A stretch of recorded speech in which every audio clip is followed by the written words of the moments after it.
একজন অ্যাভারেজ বাঙালি ব্যক্তির গড় ইনকামও লাখ টাকার কাছাকাছি, আর ওই ব্যক্তির 750,000 বছর পর্যন্ত সমস্ত খরচ চালাতে পারবে যদি তার কাছে ইলন মাস্কের সমান সম্পদ এসে যায়। অন্যভাবে বললে, যদি আপনি আপনার ইনকামের অর্ধেক পরিমাণ টাকা সঞ্চয় করে প্রতি মাসে নিরাপদ জায়গায় রেখে দেন, তবুও আপনার 15 লাখ বছর লেগে যাবে ইলন মাস্কের সমান সম্পত্তি বানাতে। ঠিক আমরা এটা তো বুঝতে পারছি যে একজন অ্যাভারেজ মানুষ পৃথিবীর সবচেয়ে ধনী ব্যক্তির মতো সম্পত্তি বানাতে পারবে না। যদি প্রশ্ন আসে 1 কোটি টাকার, এটা তো বানানো সহজ, তাই না?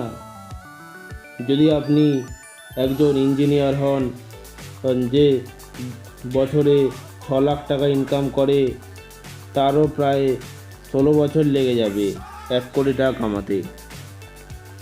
তবে আমরা তো এখনও তার প্রতি মাসের খরচ ধরিনি। যদি আপনি আপনার ইনকামের 10% টাকা যদি প্রতি মাসে সেভ করতে থাকেন, তাহলেও 166 বছর লেগে যাবে 1 কোটি টাকা কামাতে। একজন ভারতীয় শিক্ষকের 277 বছর লাগবে 1 কোটি টাকা কামাতে, আর একজন সাধারণ শ্রমজীবী বা ওয়ার্কারের 500 বছর লেগে যাবে 1 কোটি টাকা কামাতে। ধনী লোকেরা তাদের সম্পত্তিকে সময়ের সাথে হিসেব করে। যদি আগামীকাল আপনার চাকরি না থাকে, তাহলে আপনি কতদিন পর্যন্ত সারভাইভ করতে পারবেন? এটাই হলো সম্পদের সঠিক সংজ্ঞা। রিচ ড্যাড পুয়ার ড্যাড বইটিতে লেখক রবার্ট কিওসাকি আমাদের ফাইন্যান্সিয়াল ইন্টেলিজেন্স সম্পর্কে শেখায়, যাকে আমরা হয়তো কোথাও হারিয়ে ফেলেছি। সঠিকভাবে বললে, আমাদের এসব ব্যাপারে স্কুল কলেজে কোনোদিনও শেখানো হয়নি। এই বইটি আমাদের এমন একটি রাস্তা দেখায় যা শেখাটা আমাদের খুবই জরুরি।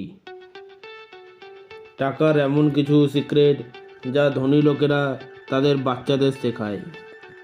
যারা নিজেদের জীবনে ধনী হওয়ার স্বপ্ন দেখেন, তাদের কাছে এই বইটি আশীর্বাদ স্বরূপ।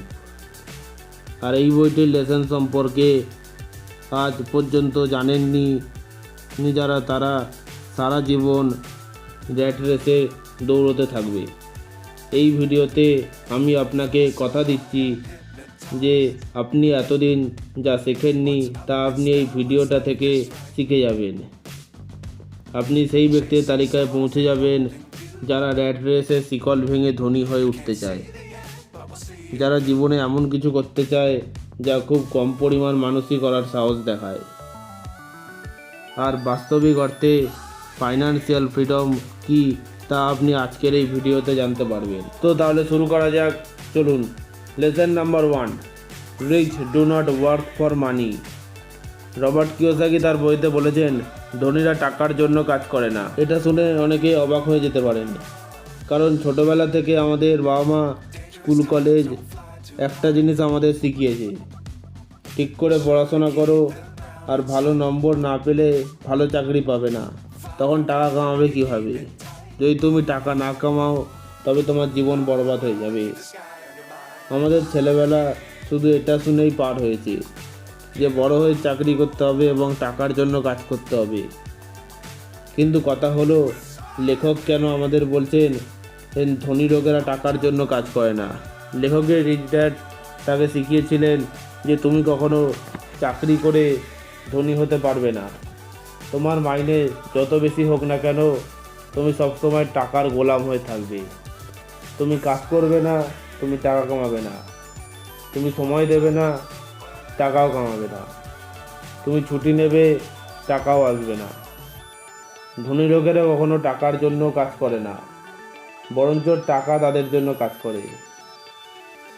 লেখকের 9 বছর বয়স ছিল তখন তিনি কমিক বুক লাইব্রেরি খুলে একটা ব্যবসা স্টার্ট করেছিলেন, যেখানে তিনি বইগুলো ভাড়া দিয়ে টাকা কামাতেন। যেহেতু সে বইগুলো ভাড়াতে দিয়ে টাকা কামাতেন, তাই সেখানে একটা সিস্টেম তৈরি হয়ে গেছিল। সেখানে নিজে উপস্থিত না থাকলেও টাকা আসতে থাকবে। তবে সেটাই সঠিক নিয়ম ফাইন্যান্সিয়াল ফ্রিডমের। কিন্তু মানুষ তার উল্টোটা করে। তারা সারা জীবন 8-10 ঘন্টা দৌড়ঝাঁপ করে টাকা ইনকাম করে। সকালে দ্রুত উঠে অফিসে যাওয়ার জন্য রেডি হয়, তাড়াতাড়ি করে ব্রেকফাস্ট কমপ্লিট করে আর বাসে ট্রেনে চড়ে নিজেদের অফিসে যায়। আর অফিসে পৌঁছানোর পর বিকেল 5টা বাজার অপেক্ষা করতে থাকে।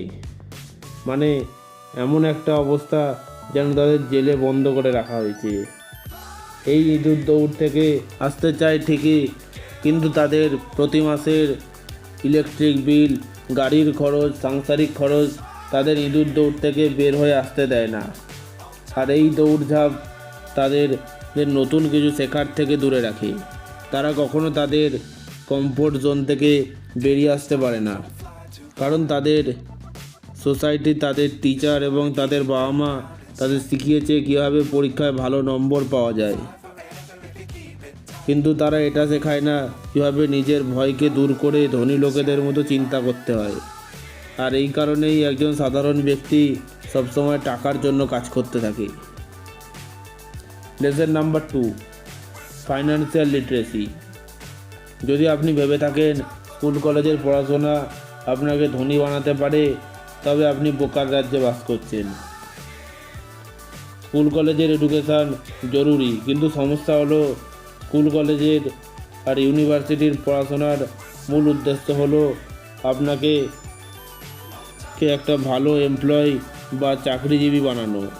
স্কুল কলেজ কখনোই আপনাকে বিজনেস ওনার বা মালিক বানাতে পারবে না।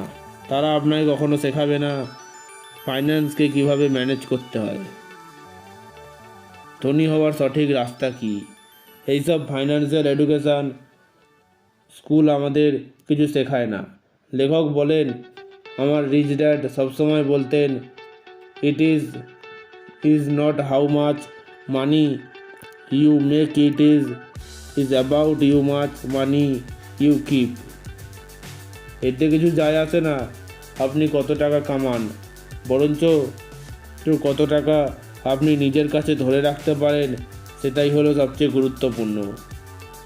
লেখক বলেন, আমি এমন অনেক লোকেদের দেখেছি যারা একটা সময় মিলিনিয়ার ছিল, কিন্তু ফাইন্যান্সিয়াল এডুকেশান না থাকার কারণে তারা তাদের সমস্ত সম্পদ হারিয়ে ফেলে এবং পুনরায় গরিব হয়ে যায়। লেখক বলেন, দুনিয়ায় 3 প্রকারের লোক রয়েছে, গরিব, মধ্যবিত্ত এবং ধনী। আর এই 3 জনেরই টাকাকে নিয়ে আলাদা আলাদা ধ্যান ধারণা রয়েছে। আসুন এদের ক্যাশফ্লোকে বোঝার চেষ্টা করি। ক্যাশফ্লো মানে হলো এদের টাকা কিভাবে ইনকাম হয় আর এদের টাকাকে এরা কিভাবে খরচ করে। প্রথমেই আসি পোর ক্লাসে।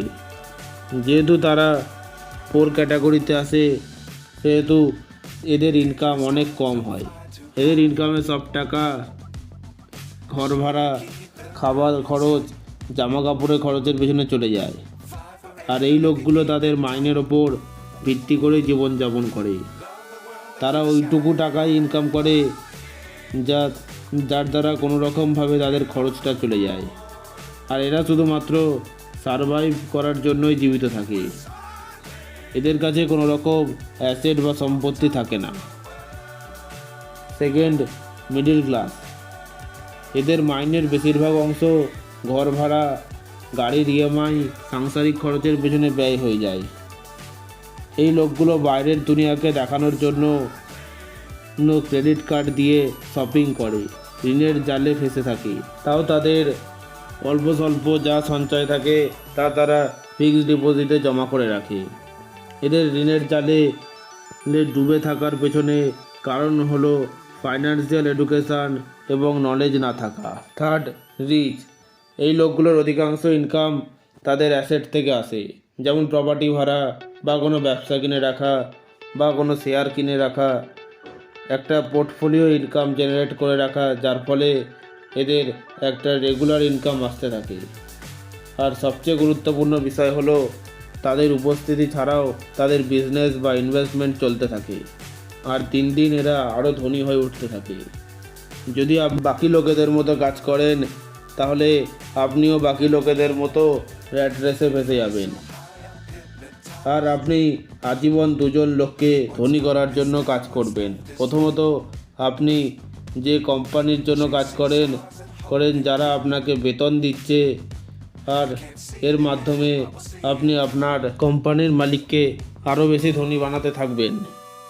আর দ্বিতীয়ত, আপনার ওপর যদি ঋণ থাকে, এর মানে হলো আপনি ব্যাংকে ধনী বানানোর জন্য পরিশ্রম করছেন।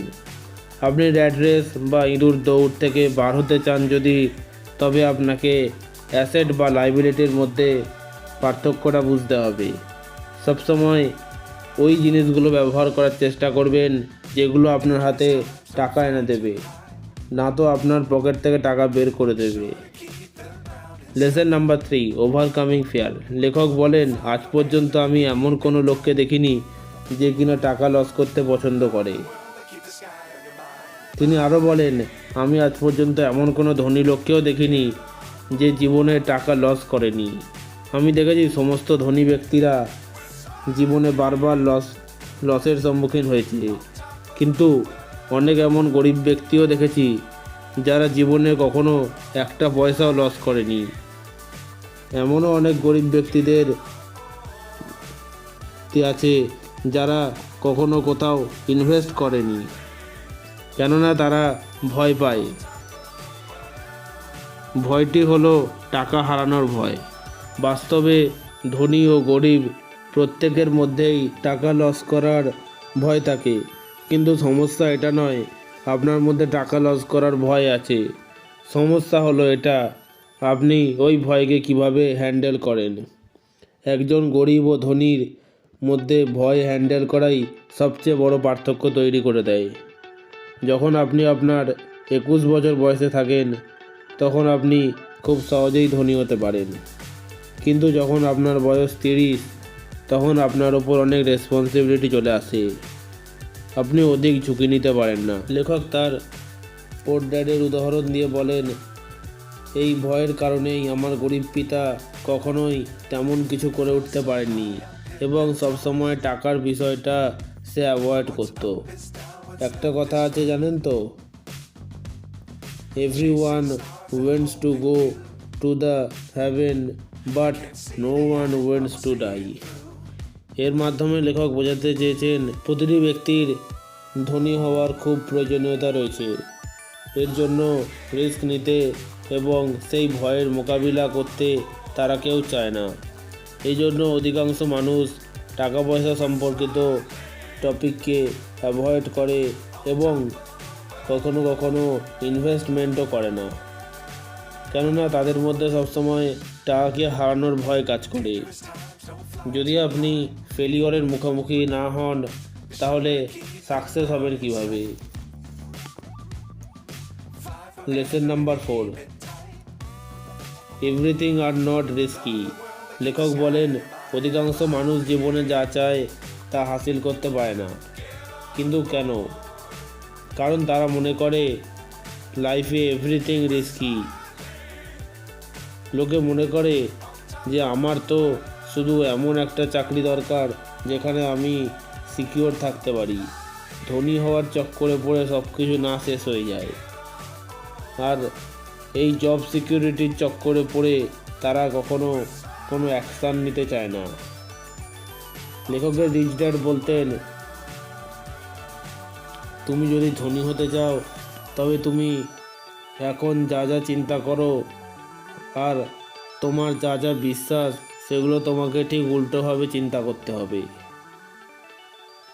তোমাকে নিজের চিন্তা ভাবনায় পরিবর্তন আনতে হবে।